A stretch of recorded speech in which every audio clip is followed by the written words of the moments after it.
और एक नया वीडियो में आपको बहुत बहुत स्वागत है। बेस्ड ऑन आपका कमेंट्स, आज इस वीडियो में हम लोग बात करने वाले हैं कॉमन ऐसे 5 मिस्टेक्स जो आप टीवी को इंस्टॉलेशन करने का टाइम में नहीं करनी है। और इस वीडियो जो है नॉर्मली एक जनरल वीडियो है, और अगर इन 5 में से किसी भी एक मिस्टेक को आप करते हो, आप जब टीवी इंस्टॉल कर रहे हो, तो फिर आप डे टू डे जब आप टीवी देखते हो ना कहीं आपका जो व्यूइंग एक्सपीरियंस में इसका इंपैक्ट जरूर पड़ेगी। वीडियो को शुरू करने से पहले, मेरा नाम है लक्ष्मधर, आप देख रहे हैं टेक डिवीजन। अगर आप चैनल पर नए हो, अभी तक हमारा चैनल को सब्सक्राइब नहीं किए हैं, हमें पहली बार देख रहे हैं, तो आप हमारे चैनल को थोड़ा सपोर्ट करने के लिए आप हमारे चैनल को सब्सक्राइब कर सकते हो।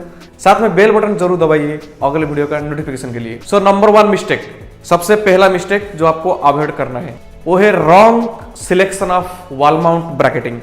दोस्तों, बात ऐसा है कि इसमें आपको ज्यादा रिसर्च करने की जरूरत नहीं है, बट कभी कभी हम लोग क्या होता है, ओवर रिएक्ट करके इसको काफी हम लोग इसमें टाइम स्पेंड करते हैं, अमाउंट स्पेंड करते हैं। ये बिल्कुल जरूरी नहीं है, इसको आप बिल्कुल अवॉइड करिए। इसके लिए 2 सोल्यूशन है। पहला सोल्यूशन ये है कि आप तो जब टीवी बाय करते हो उसमें क्लैरिटी में लिखा रहता है कि आपको वॉल माउंट ब्रैकेटिंग जो है आपका टीवी का स्क्रीन का इसका हिसाब से फ्री ऑफ कॉस्ट में प्रोवाइड की जाती है।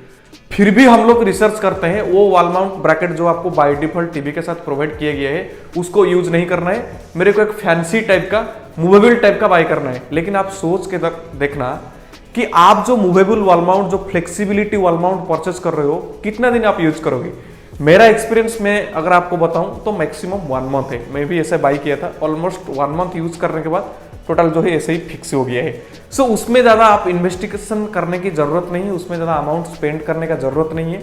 और अगर इसमें होता क्या है कि मिस्टेक क्या है कि जब आप ऐसे इन्वेस्टिगेशन करते हो, जब रिसर्च करते हो ना कि मेरा इस टीवी के लिए आप कोई फ्लेक्सिबल या फिर मूवेबल वॉल माउंट परचेज कर लेते हो, लेकिन क्या वो वॉल माउंट रेकमेंडेड है आपका टीवी के लिए। रेकमेंडेड इन द सेंस, क्या आपका जो टीवी का जो वेट है, आप जो अलग से जो वॉल माउंट बाय कर रहे हो, क्या आपका जो टीवी का जो वेट है वो वॉल माउंट, वो स्क्रूज, वो नॉट बोल्ट मैनेज कर पाएगी।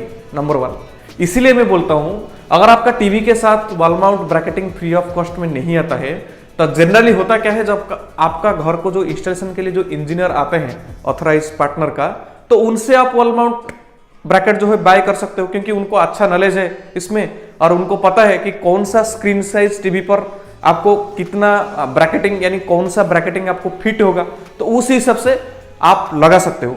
इसमें ज्यादा आपको रिसर्च करने की जरूरत नहीं है। आप प्रॉपर वॉल माउंट जो है टीवी के साथ जो आता है उसको लगाइए, अदरवाइज टीवी का इंजीनियर के साथ में जो प्रोवाइड की जाती है उसको आप एक्स्ट्रा अमाउंट देके बाय करके लगा सकते हो। अब जो है सेकंड मिस्टेक आपको अवॉइड करना है वो है प्लेसमेंट। इसको लेके मैंने ऑलरेडी आपको वीडियो पर बताया था कि जब आप टीवी को जो फिक्स कर रहे हो, नॉर्मली फ्लोर से वॉल का जो, यानी वॉल में आप जो फिक्स कर रहे हो, जो आइडियल डिस्टेंस होता है उसका 42 इंचेस, वहां पर आप फिक्स कर सकते हो। लेकिन ध्यान आप ये रखना कि डायरेक्ट सनलाइट वहां पर ना पड़े।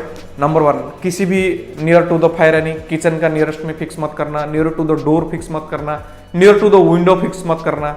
ऐसे अगर फिक्सिंग करते हो तो कहीं ना कहीं टीवी का लाइफ स्पान के ऊपर में उसका इंपैक्ट पड़ती है। और जिस वॉल पर आप टीवी को फिक्स कर रहे हो, आप ये ध्यान रखना,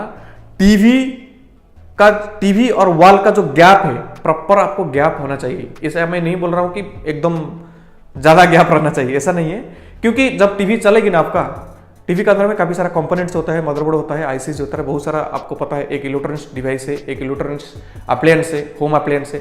तो जब टीवी चलेगा थोड़ी बहुत आपको हीट जनरेट होती है कंपोनेंट्स में, तो वो हीट को वेपराइज करने के लिए आपका प्रॉपर प्लेसमेंट, यानी प्रॉपर गैप होना चाहिए टीवी और वॉल का बीच में। अगर वो नहीं है तो कहीं ना कहीं वो हीट कहां जाएगा, और वो हीट का इंपैक्ट जो है टीवी का कंपोनेंट का ऊपर में गिरेगी, तो क्या होगा, अल्टीमेटली जो टीवी का लाइफ स्पान है उसका ऊपर में इंपैक्ट रहेगा। अब बात करते हैं थर्ड मिस्टेक जो आपको अवॉइड करना है।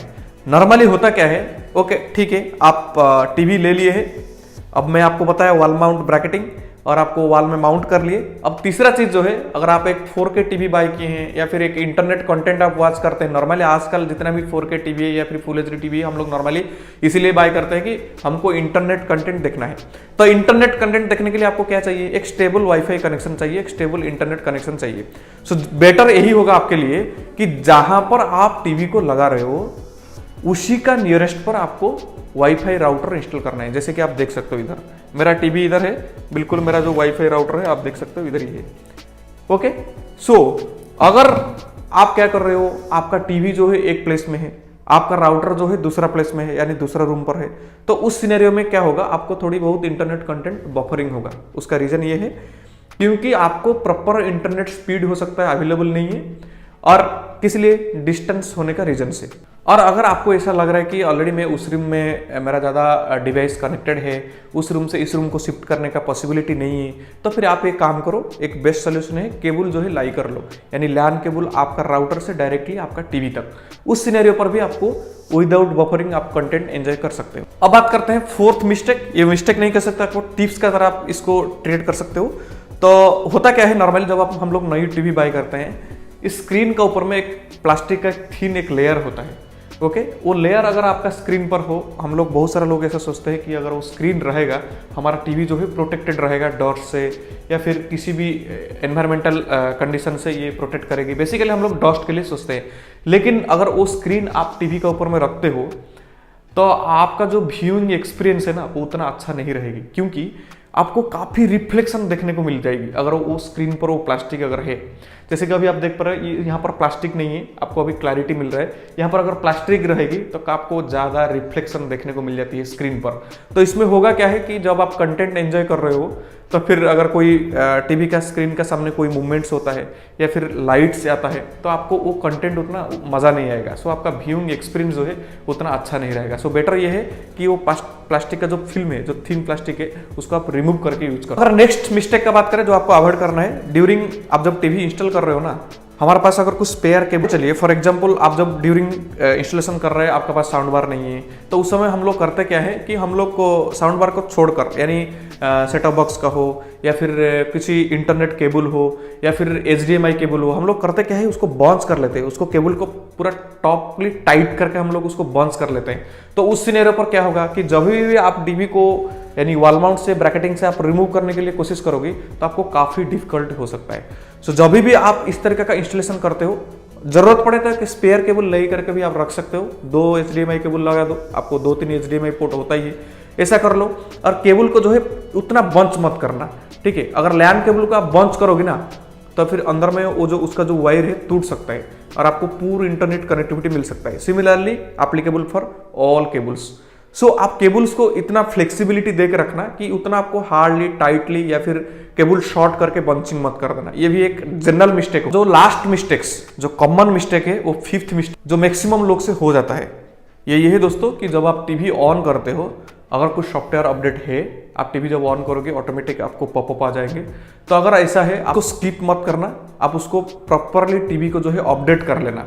अगर ड्यूरिंग इंस्टॉलेशन वो जो टेक्नीशियन, वो जो इंजीनियर आए थे, अगर वो नहीं किए हैं, वो जाने के बाद भी आप उसको प्रॉपरली अपडेट कर लें। और टीवी को इंस्टॉल हो जाने के बाद नॉर्मल जो इंजीनियर आता है, वो आपको ये भी ऑफर करेगा कि आपको एक्सटेंडेड वारंटी में इतना कम प्राइस में इतना ईयर का प्रोवाइड करूंगा, वो भी आप बिल्कुल अवॉइड करना, क्योंकि मैंने इसके लिए ऑलरेडी सेपरेट 2 वीडियो बनाए हैं, ठीक है। आप उसको भी जाके देख सकते हो मैं क्यों मना कर रहा हूँ। और यहाँ पर मैं जितना भी पॉइंट्स आपके साथ डिस्कशन किया है, अगर आपको भी लगता है हाँ ये पॉइंट जो है वैलिड है, आपको करनी चाहिए, अगर आप नया टीवी बाय कर रहे हो या फिर आपका एग्जिस्टिंग टीवी यूज कर रहे हो, तो एक लाइक जरूर कीजिए और शेयर करके अपने जो नियरेस्ट एंड डियरेस्ट है उन लोग को भी बताना, सो दैट वो लोग का जो भी टीवीज है उनका भी लाइफ स्पैन यानी एक सस्टेनेबिलिटी परफॉर्मेंस वो टीवी को दे सकते हैं। और सबसे इंपॉर्टेंट है, मैंने आपको एवरी वीडियो में बताता हूँ, इस वीडियो में बता रहा हूँ, अगर आप जो टीवी बाय किए हो, अगर उसका AC input power range 220 to 240 volt है, तो आप इसको विथ स्टेबलाइजर के साथ यूज करो, ओके। और अगर आपका टीवी पर 100 volt AC to 240 volt AC input power range है और आपको इस केस में स्टेबलाइजर का यूज करने का जरूरत नहीं है, फिर भी अगर आपको पता है कि आपका एरिया में ज़्यादा फ्लक्चुएशन होती है, यानी नॉर्मल से थोड़ा ज़्यादा होती है, तब आप इन किसी भी AC इनपुट पावर रेंज आपका टीवी पर प्रोवाइड किया गया है, आप स्टेबलाइजर के साथ में टीवी को यूज करो। देखो भाई, ये जितना सारा मैंने बता रहा हूँ based on my past experience मैंने आपको बता रहा हूँ। अगर इस चीज आप करते हो तो नो डाउट उसमें आपको प्रॉब्लम फेस करना पड़ेगा। तो अगर आप इन्हीं चीजों को अवॉइड करते हो तो नो डाउट आप डे टू डे जो व्यूइंग एक्सपीरियंस है वो काफी इंप्रूव होता है और आपको एक एक्स्ट्रा हेडेक जो टीवी बाय किए हो वो भी आपको कम हो जाता है। तो आई होप कि आपको ये वीडियो थोड़ी यूजफुल हो जाएगी। तो मिलते हैं किसी नए कंटेंट के साथ में दोस्तों, तब तक के लिए नमस्कार, जय हिंद।